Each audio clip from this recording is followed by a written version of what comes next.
Welcome to I Hope This Helps podcast. We have an exciting guest here, John Vieira. John, thanks for coming. Tell us a little bit about yourself. Well, John Vieira, father, husband, born and raised in the Ironbound, friend of Eric's, which is partially why I'm here, I'm pretty sure. And I guess I'm here because he wanted to talk about financial advice and what's going on in the world. All right, so exactly, we're talking about all different aspects of the world, and finances is something big. Obviously, with me doing mortgages and trying to get advice out to everybody and entrepreneurship and everything like that. So, let's go. Let's go through your journey. Tell us where you began, where it all came about, and take it from there. So parents came to the U.S., wanted their kids to have a better opportunity, better education, and I think they succeeded in that. So that's been a positive for me and my sister. Went to Rutgers for my undergrad, then got my MBA afterwards. Started at big firms, Merrill Lynch, Raymond James, Goldman Sachs, to name a couple. Actually, those were the three. And then decided to go out on my own, which in 2011, which was a little scary. I had to borrow on the home equity line. Almost called you for a mortgage, but it's been the best thing I ever did. I mean, it really is. It's in terms of empowering me and then growth and other things. When you're at a big firm, I like to use a hunter's mentality. You go out, you catch some meat, you bring it back to the tribe, and you see what's left on your plate after they take their cut, and you realize after a while, why am I going to keep bringing meat back to this tribe? I'll start my own tribe. So that was kind of the journey. But that's awesome. At least you did. You didn't talk a lot about, and you'll always hear if you actually pay attention. And I hope you registered in my podcast. Ready? The Amazon effect. Okay, so you didn't go and right to the top. You worked your way up, right? So you started at those firms. I'm sure you took what you liked about it and what you didn't like about it, and you made it your own, right? Um, so now you start your own firm, and tell us a little bit about what you do there. So, as you may recall, for those of us with a little gray hair, 2008, 2009 was a pretty scary time for mortgage guys, financial guys, pretty much everyone. Everyone, of So, course. it was a crazy time. So, coming out of that, I kind of saw that the old financial model wasn't always the best. A lot of it was pressure to sell proprietary products, things that aren't always best for clients in the end. And being in that world at Goldman Sachs, where they were incentivizing those kinds of things, I just felt like at the time, not being bound by those restrictions was going to be better for me. So, and my clients, more importantly. So, kind of took it on a limb that I could, get clients to like me enough where they'd want to come with me, and then also that I can go and keep getting more new clients. And those were the main bets on going out on your own. So, for any entrepreneur, there's one thing I always like to tell people: if you can go and get the customer yourself, then you can probably be successful in any business you choose to explore out there. And then the second thing I always tell people that are considering this venture, going out on their own and whatever it is, whether a bake shop, a restaurant, whatever it is the tax code in the U.S. is typically built for the entrepreneur, not the employee. So that's another advantage. So when you do tax work, you go, Oh, I get that yeah, 100%. So what I'm getting out of it is also working for those bigger firms, and no fault of their own. I'm sure they grew at one point, but they've been established for so long, and they already have the name, and everybody's like, "Oh, my account's with Merrill Lynch." And by the end of the day, sometimes, and I'm not saying this is fact, but like they're looking to push their investment wheels, what they think, whatever's going to get them the most profit, because at the end of the day, they're a business. And you, I feel like you, knowing you pretty well, you have the customer's best interest and you have their families in mind and trying to grow in it there. And you take it more into a personal take and everything like that. Is that a fair assessment? yeah, and that's why I called my firm Personal CFO Solutions, because we know what a CFO does for a company, a Fortune 500 company, but the CFO of the household, sort of to help the family. So that was the personal word was definitely there on purpose for that reason. But to be fair to the firms I worked at, I learned a lot there, met a lot of great people, and they've actually come a long way since then. By the way, it's just harder to move a battleship like that, where if you're a small boat, you can turn in the bay a lot easier, and it takes them a lot longer.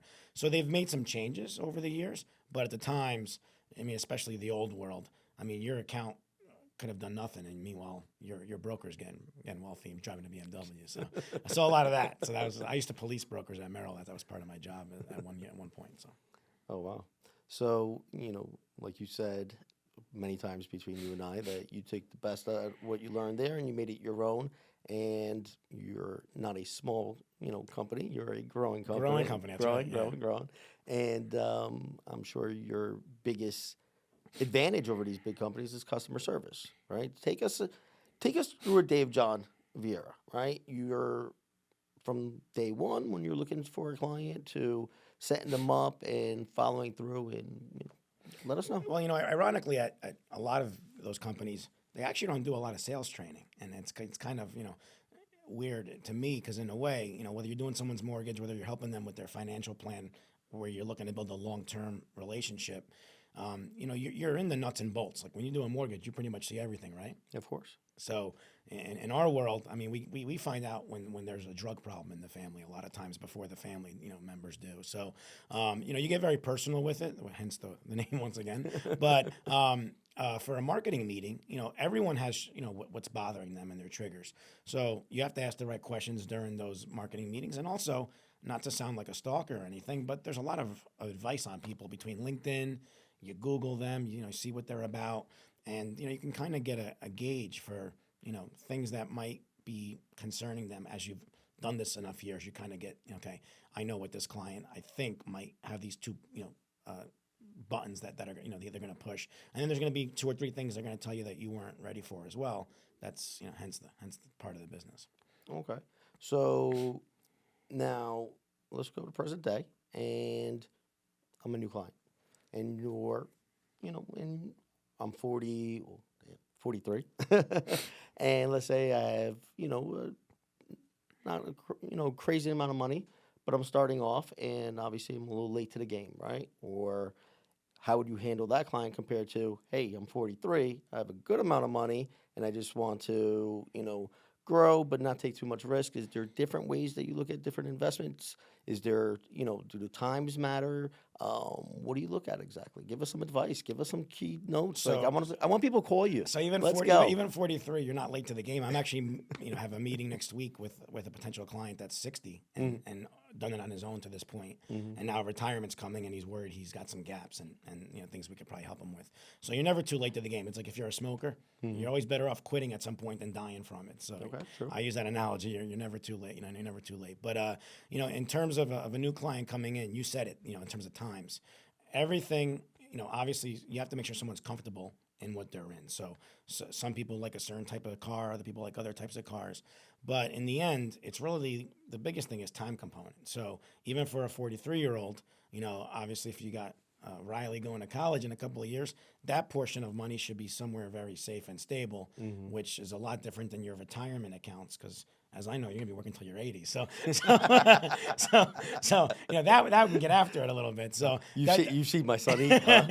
I've seen the filet mignon orders. Yeah, definitely. So and he's the cheapest one of the three you got. So, Yeah, I know. so definitely for sure. It's all about time horizon. If someone needs the money in the next 3 years, you can't really put it at risk because if something goes down like in 08, 09, which we talked about before, you have to give it time to rebound. But if you give it a 5-7 year window, I mean, real estate and the stock market are the two best ways to build wealth.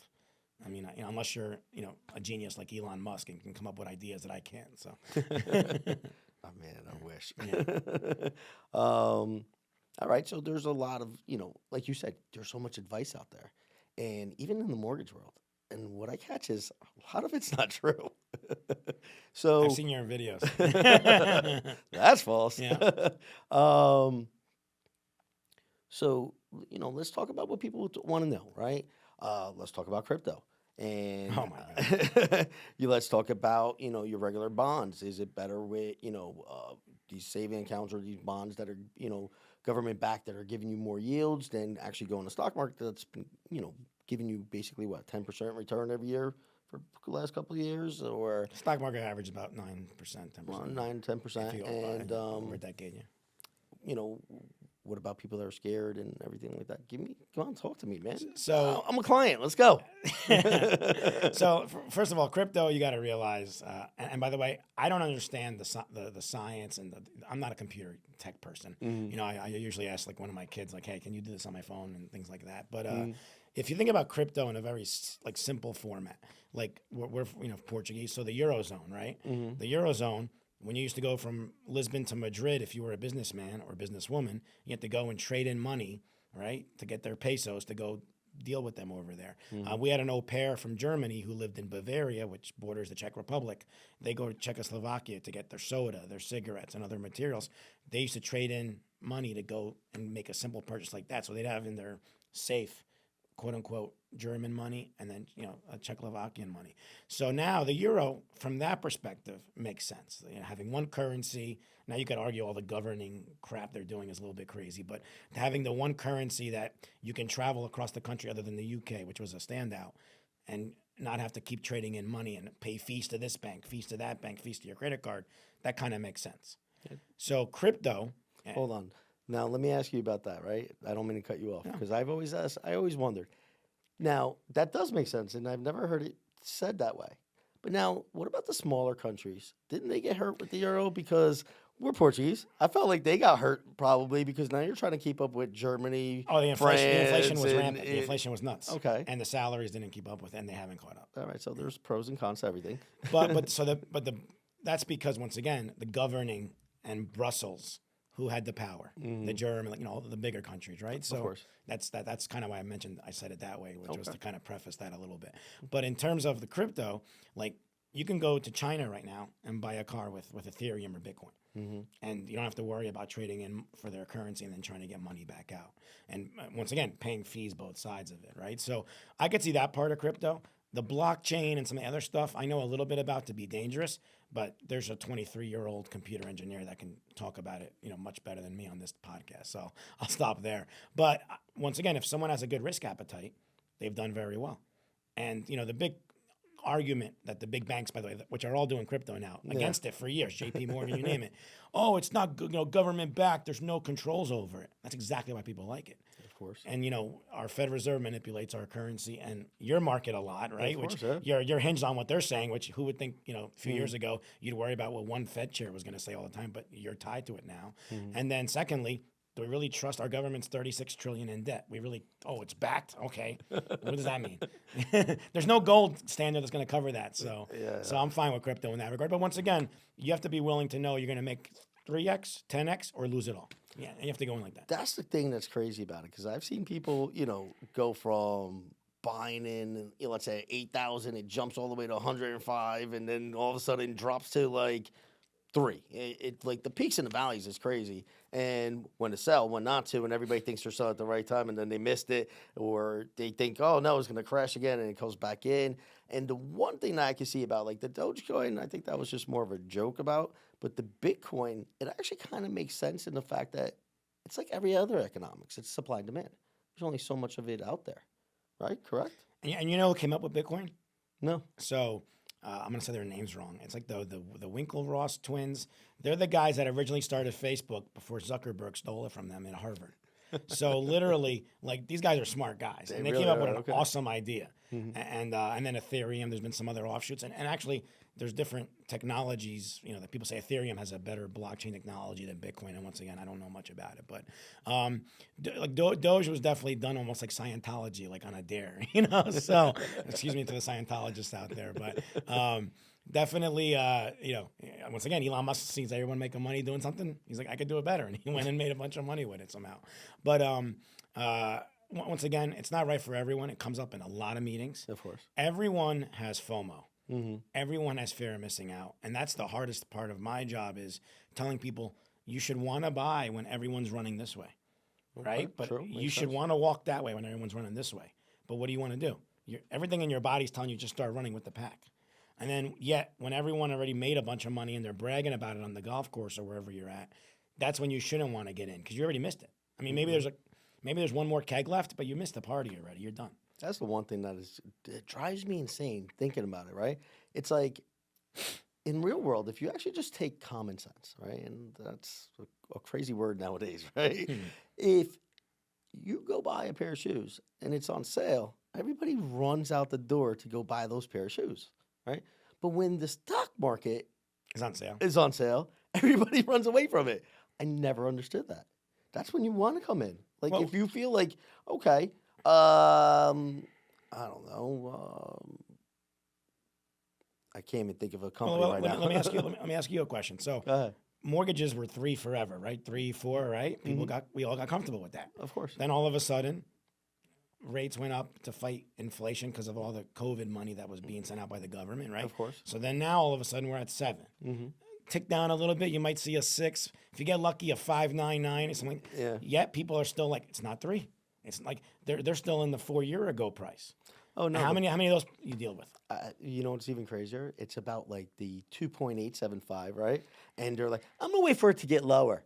I'm like, what, 2.75? Like you're gonna save a whole $15? And those people never got in, and now the rates are up there, and I'm like, hey, how do they feel to wait? Like, it's ridiculous, and even rates now, like, I'll say, like sticking the knife in a little bit. listen, I knew that about you. Listen, I mean, you do your best to give the best advice, right? And sometimes, when people aren't serious, they're not serious. And what they do is they're serious about wasting your time. So I have a big proponent of that. I hate my time being wasted because at the end of the day, that's the most valuable thing in the world. There's something you can't get back is time, right? But all right, so we went off the thing, right? Yes, people are still living into the 3s and the 4s, and instead of, well, wait until the rates wait. So you're gonna wait all these years for it to drop back to that may or may not happen. But in the meanwhile, time you're still gonna pay in the 7s. I mean, money at zero is not natural, right? So No, it was it's not. arbitrarily being kept there, and it was a moment in time. And if you could have locked in a bunch of debt, great for you. If you couldn't, then this is.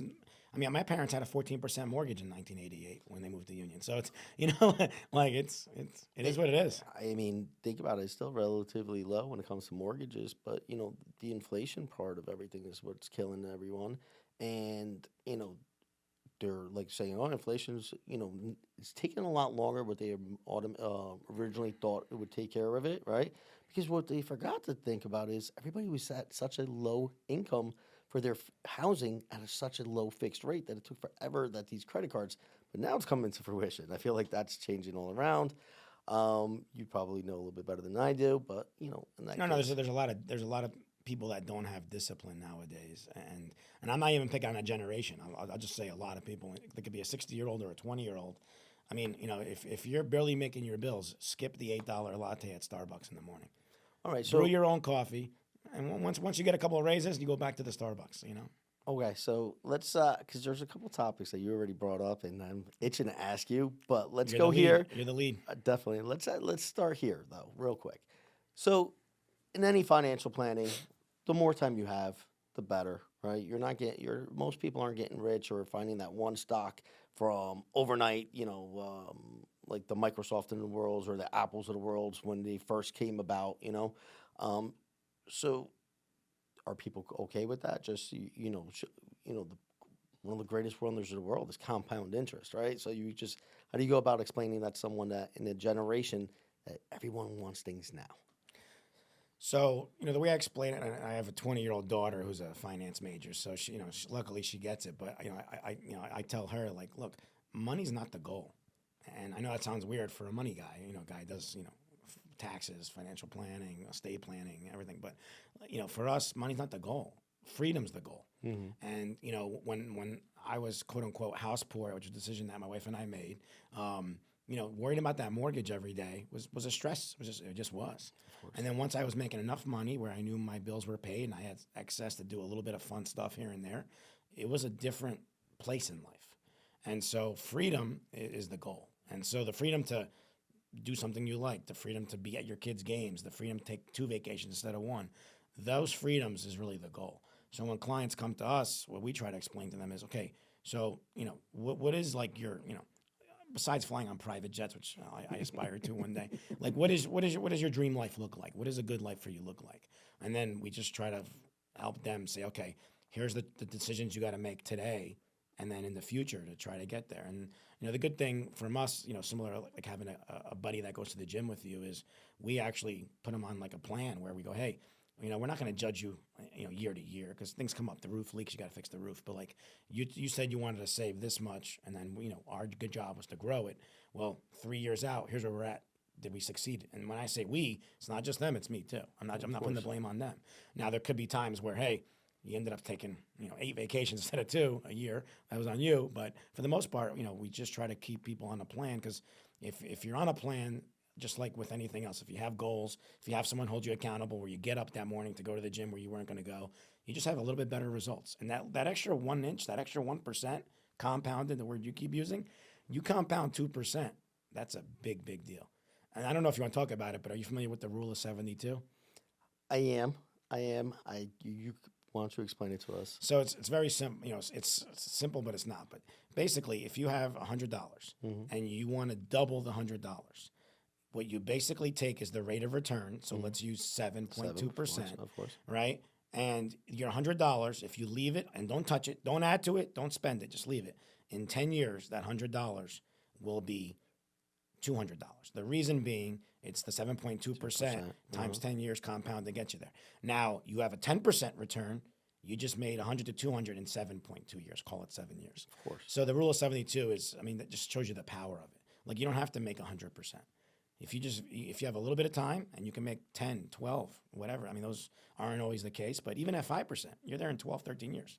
Yeah, think about it like this, right? If you said 9%, 10%, if someone's able to, do their work and be able to collect their money, and they're able to put, let's say, $1 million, right? Remember, that was the number back in the day. I feel like that's not the number anymore. It's like making 6 figures. Yeah, but now, but that will actually give you 100,000, right, every year, and then compound that on top of it. And if you actually throw some more money in there, like that's how you develop wealth.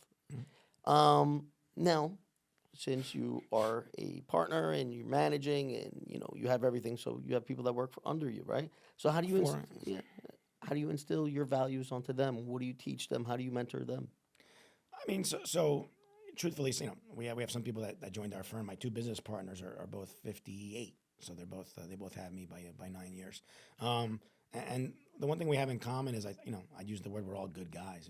Not to toot our horn, but we never have an argument over like how much of a profit sharing bonus to give like a valued employee, right? So those are very easy conversations. And when someone goes the extra mile for us, we try to take care of them. All three of us have that aligned. In terms of people that work for us, it's very simple. Like, you don't report to me.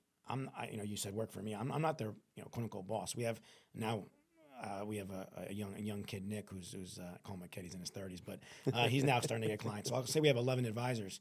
Each advisor has their own bosses, and I'll give you an example. My 80 families, they're my bosses. If one of them fires me, like, that's a failure, right? Now, luckily, that hasn't happened, knock on wood, but it's not wood anyway. But I get the point. It's fancy wood. But honestly, like, if you get fired by one of your clients, like, that's your fail. Like, I don't have to be your boss. Like, I just look at the numbers. You had 50 clients. Why do you have 48 now? What'd you do wrong? And our goal is to always have net new coming in. That's a net new clients. That's what we track. And if you're doing a good job, people are going to want to tell their friends about you. Or B, their friends are going to come to them stressing about something and say, oh, my guy, my girl, she's great. Like, they call me all the time. Or we only do 2 in-person meetings now, but we always check in, whatever. And so when you do things like that, and honestly, the hardest time to do it was like during COVID. Like, markets were tanking, you were home, you were grumpy, everybody was miserable.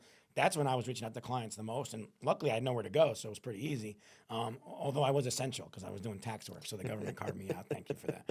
But that's the time where, like, when things are bad is when you need to call them more. It's like a doctor. If I'm healthy, see me twice a year, once a year, I'm good. When I'm not healthy, you need to call me more often. And so the hardest part, though, is those are the hardest meetings because, hey, you just lost 10% last week. I'm sorry, markets crashed. We know what we do.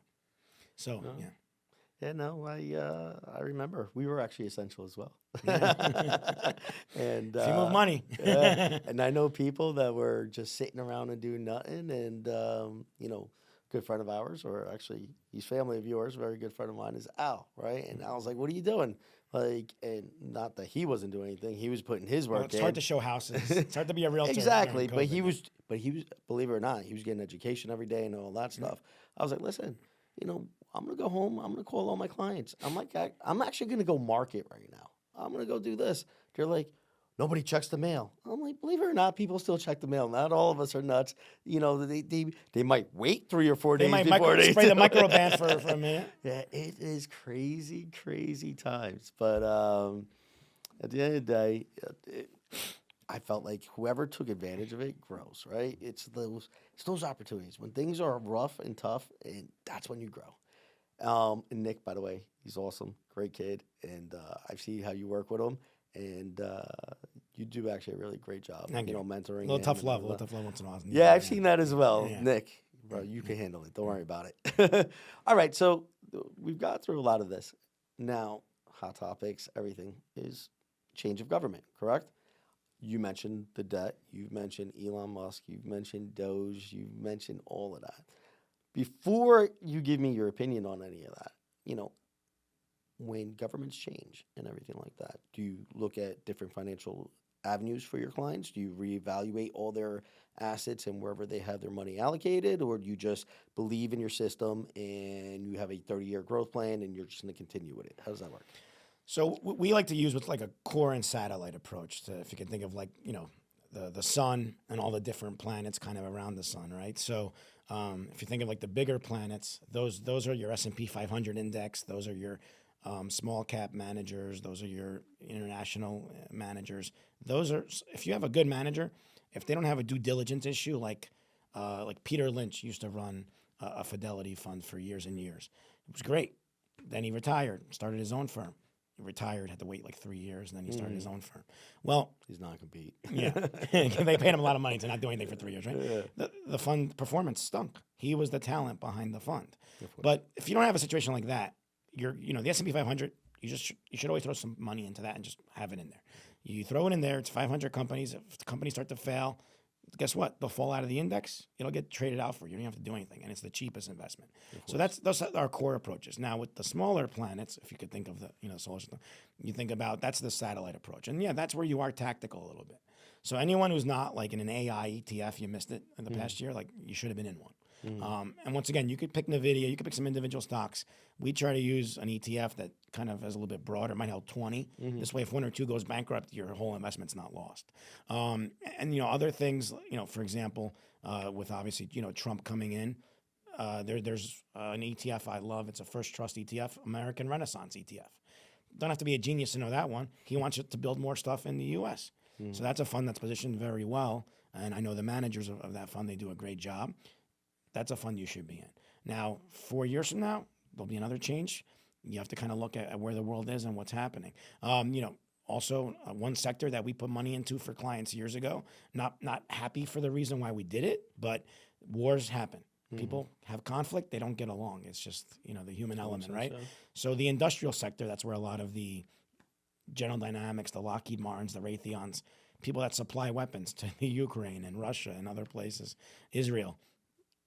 I mean, you don't have to be a genius to know those are going to do well. So you just throw a little bit of the client money there, and you get a little extra juice out of that orange when you squeeze it, doing that for them. But we're not cowboys where we go in and just we're going to change everything tomorrow. The core 80%ish, 75%, it's stable. We're going to do that. We're going to have bonds, treasuries, municipals for tax purposes. Boom, that's going to stay. If high yield makes sense, okay, we go to live on the bond side. On the equity side, there's certain pockets: cloud computing, AI. Those are things that everyone should have a little bit of, and it throws a little bit extra return in their portfolio. They're happy. And if it goes down a little bit, the rest of it's still, hanging in there pretty well. So they're not going to go, oh my God, John, you ruined my financial, plan. Now, we could go so many different ways, but I'm going to start with this Take it right? AI, new technology, everything like that. Like, how do you look into that, not in investment purposes, but as a business owner? Are you using any new technologies to help you out with things? Are you making life simpler for other things? Is it helping you bring down your cost at all? Or are you coming up with a plan? So what are you doing with there is any no of that? everything's costing more and more and more. So the cost thing I can answer right away. No. In terms of AI, I mean, once again, I just said it before, I'm not a techie, but you have to be open to it. You have to be willing to do it. Similar to you with your social media presence, you're kind of ahead of the curve with you being on top of, what, the world's like today, right? But in terms of AI, we just signed up for Microsoft Teams Premium. And I'm not doing a commercial for Microsoft because they charge me like an extra 10% every year on top of what I was paying before. But the Teams Premium will actually do a transcript of your Teams meeting with the client. Now, one of the things we like to do, because we like to be a concierge for white glove service for our clients, and our clients, a lot of them are business owners, busy executives at big firms. They hang up with you, they're on another call. So if you say, hey, Joe, you should go do A, B, and C, zero will get done in most cases unless you have a follow-up. So what we do is typically a follow-up email saying, hey, your job's to do this. I'm going to do a tax projection for you, like you lay out. And then you can kind of hold yourself and the client knows, okay, John and I talked about this. I got to get him these things. And because if they don't give me the input, there's a lot of times where garbage in, garbage out. I can't do my job well. So, and a lot of times we are doing that email manually, right? So that takes a lot of time. Of course. Now there's Microsoft Teams, Yeah. which premium, which allows a transcript. And there's other ones as well. That's the ones we're using. Yeah, I like the Teams. Do you use the premium as well? Yeah, we've had it for a while. So we bought it for everybody now, right? Yeah. Here's the one issue. We get sometimes a lot of sensitive information from a client, like I mentioned before. If there's a marital issue, something going on in their life, they tell us. Of course. I don't want that transcribed.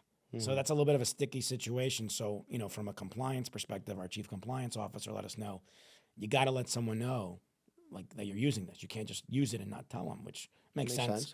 And then there's times where a client's like, I'll talk to you offline. So they don't want it on the thing. So that's been a little bit of a concern because, as you know, with mortgages, you're talking about sensitive topics, Of course, money, yeah, right? yeah. So All right. And all right. So let's talk about what you mentioned before, our $36 trillion in debt. How do you feel about that? it's And- terrible. Yeah, thanks. But do you believe in Doge and cutting off all that fat? Do you think they're 100%. doing it, too quickly? I feel like, I actually like that effect because they haven't done anything for years. So what are they complaining about? Well, the truth is this. Number one, when you hear that there's 200-year-olds getting Social Security checks, and yet they keep raising the Social Security tax limit, so everyone has to pay more into it to keep it going. Well, a system that's not financially solvent, you should be looking to make it as efficient as possible. The fact that someone who's as old as our country is getting money, that should bother everyone in America. It doesn't matter. And we're all taxpayers. And remember, the government, besides war, governments don't produce anything. No. They take from here and move it over there, or they do that, right? So, the government's job is to keep, you and your family safe from, bad actors, provide some infrastructure, some other things. But really, the most limited government is what George Washington and Jefferson and all them wanted for America, right? And that's why we thrived for a lot of years. We were kind of going away from that a little bit, following a little more of the socialist model.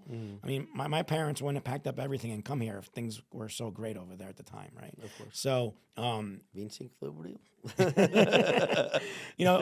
honestly, you look at it like, from our, obviously no one heard of Mortaza when you're in Portugal, but in America, if you're in Newark, everyone knows Mortaza. This little podunk town produced quite a decent industry over here. Look how many people here. You mentioned Al, a bunch of others. Look how much, I know guys from that neighborhood that have the framing companies, plumbing companies, employ a lot of people. Imagine if that was over there helping that community, but they came over here because of the capitalist effect. But with regard to the debt, if you're paying Social Security, which is your money, it's our money being given to someone else. That's really what it is, your tax dollars. Whether it's these employees that aren't showing up because COVID, they didn't have to show up. Are they even working? Are they doxing it? Are they working at Starbucks or have a dog walking business and they log in for 2 minutes a day? That's happening a lot. Number one, also in private companies, but it's happening a lot in public, in the government. So if they get rid of that, I don't know how anyone could say that's a bad thing.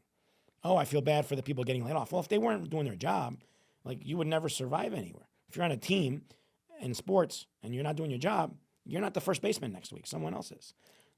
I believe in that. And, even everybody work from home, I believe people should at least come in minimum, maybe 2-3 times. I know I'm going to upset people. Hi, Jen, my wife.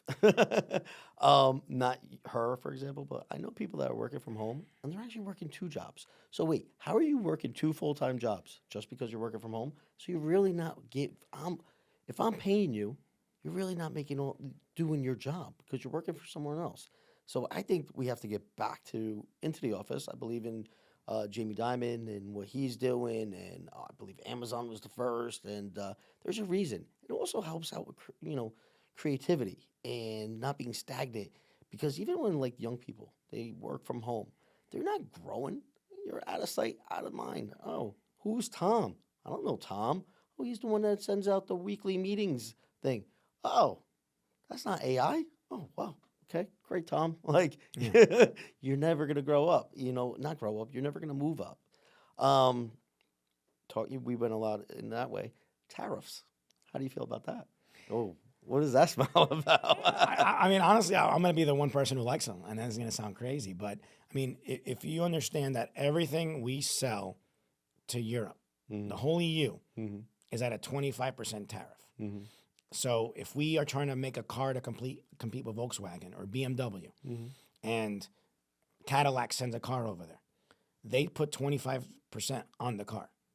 So now how many Cadillacs are you going to sell in Europe where, number one, the average income is much lower than the U.S., and number two, the BMW, the Volkswagen, and and they're doing that to protect their own industry. I get it, right? Of course. So I don't fault the Europeans for doing that, because if those car companies go under, there's a lot of people in a lot of countries that don't have jobs over there, and that's fine.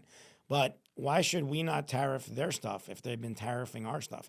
And remember, we all have empathy for like third world countries and Africa and where people don't have drinking water sometimes. There's no self service for these people, although Starlink's fixing that quite a bit.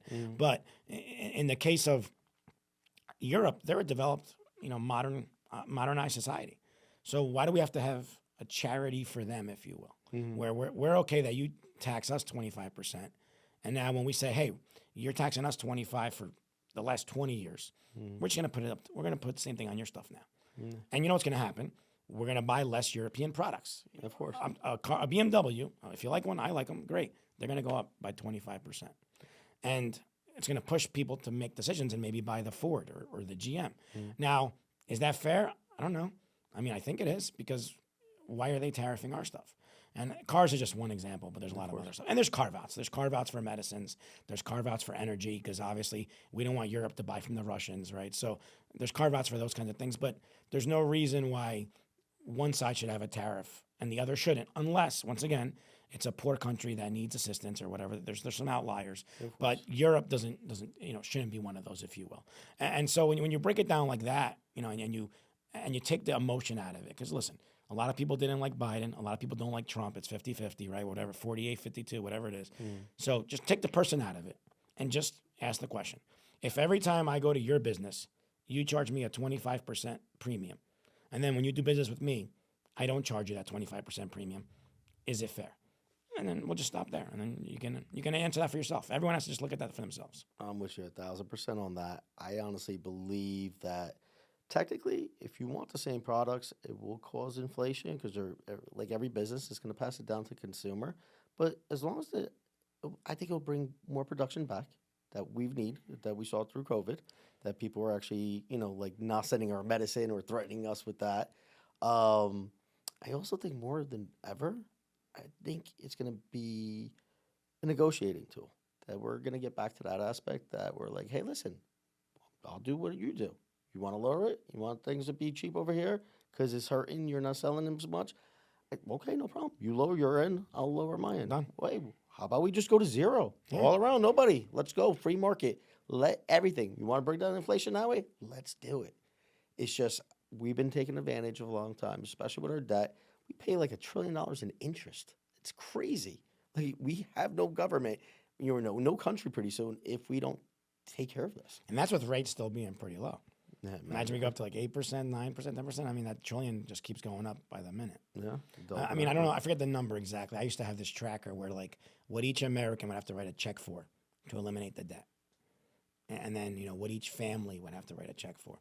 And also, I mean, 50% of people in the U.S. don't pay income taxes. Yeah. No, so they do pay other taxes, sales tax if they buy something or whatever it is, but they don't pay federal income tax. So really, it's only 50% of households are actually feeding into this.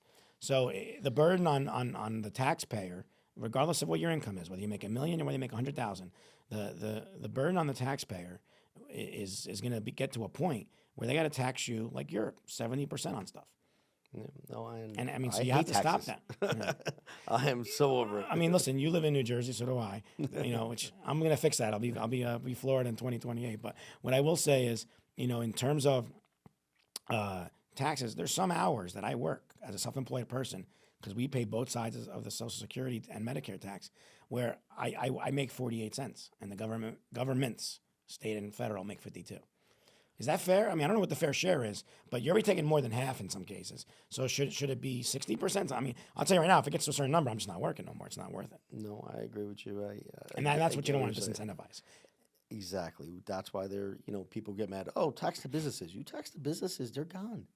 You know what I mean? All they're going to do is pass that along. Like, that strategy's nuts to me.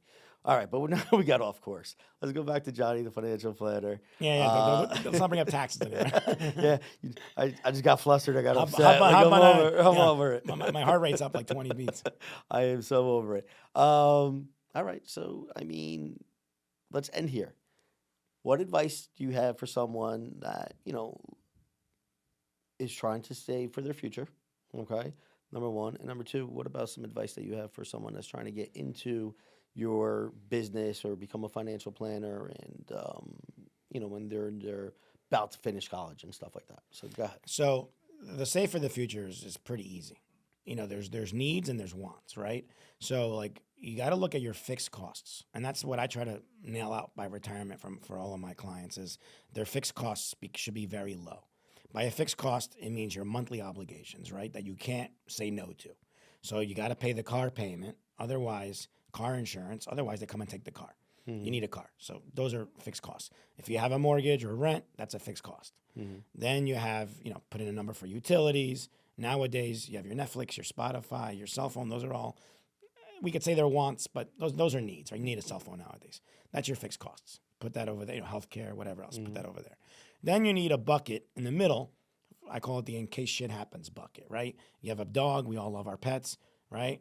Jax is great. I love it. Something happens to his ACL, it's $3,000 to $4,000, right? So that kind of one-time hit, you just want to throw a little bit a month in. If you have friends getting married, my wife and I used to have a wedding fund. People came to our wedding, we had to go to theirs. Every wedding was going to cost us $1,000, bachelor party, everything, right? You need to have a bucket for that. The money just doesn't come out of the sky. And so you'd have 300, whatever, Christmas. You'd have a number per month for those kinds of things that don't happen every month, but they're going to happen. And when they happen, they're a big ticket item. So that's another quote unquote semi-fixed cost. The leftover of your income, that's your variable. That's your fun.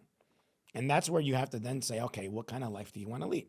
I want to go to dinner twice a week. I want to go 2 vacations a year. I want to do this. I want to do that. Fine. You budget it. Then what's left over, that's your savings. And then that's what you put into, Fidelity has an account builder. Schwab has it. They'll come every month on the 1st or 15th or whatever and just get $200, get $300. That's how I funded my kids' college. It was with drips and drabs like that. And then communion gifts, some christening gifts that were some big ticket, kind of pop-ins like that as well. But that little slow drip really adds up over time with compounding. Your second, any questions on that before? Your second point, I actually have a daughter who wants to be like dad, believe it or not. So, Okay. I guess I do everything, poorly. I always call her the guinea pig kid. So I'm like, I'm a good parent now because I screwed up on you. So she laughs because she goes, Dad, you did an okay job. So pretty good job. So she's actually got an internship in the city. Okay. She's smarter than me. She's bigger, stronger, faster. Everything you want for your kids. I told her I'm not going to hire you because you should want to do better than me, if that makes sense. And I'm not saying at 30 she can't come work for personal CFO because that might be a good thing for me, might be a good thing for the firm, the other employees, and herself. And by then we'll have new partners because my other partners will have retired out. But the point being with Brielle is I said you have to go make your own life. Because if I bring you in at 22, 23, who's going to respect you? You're just John's daughter, right? That doesn't really do much. So I know she's going to kill it, though. Yeah. And then at 30, I might want her. And then she's going to say, Dad, I'm too expensive now. Screw you, you missed out. But the truth is, that's really like, the thing I would say is, get your education. She's a finance major, does very well, Dean's List, good student. And honestly, like she listens to podcasts. She reads book on The Millionaire Next Door. I don't even know all of them, but she's read like 6 books. I always tell young people that I hire. We hired a 4-year-old, young man that was from another firm, and I told him stop listening to sports radio. Put Bloomberg on, put on CNBC, put on Fox Business. Listen to financial stuff, and then you're going to hear stuff you don't know what they mean. We use acronyms, right? Like you guys use PMI, right? What does that mean? So write down stuff you don't know. You're 23. I don't expect you to know anything. And write it down on a yellow pad or whatever, or in your phone notes. When we sit down together for lunch, you say, "Hey, they said this on the program. I don't know what that means." I'll tell you. And that's how you learn. And so, but to your point, it doesn't really work when you sit home all day and don't come into the office. So that's the other thing I would say is just, study the craft you want to be in, whether it's finance, whether it's mortgages, whether it's trying to be a pro athlete. You practice, right? You should study the craft you want to be in. And one basic tenet, though, is you got to like numbers. You got to be good with math. If you failed math, it's not the right job for you. Not the right job for us. All right. Is there anything that you would like to No, like I said, I appreciate our friendship. I appreciate you having me. And hopefully we covered some topic, and I hope it helped a little bit. Thank you. And I hope this helps.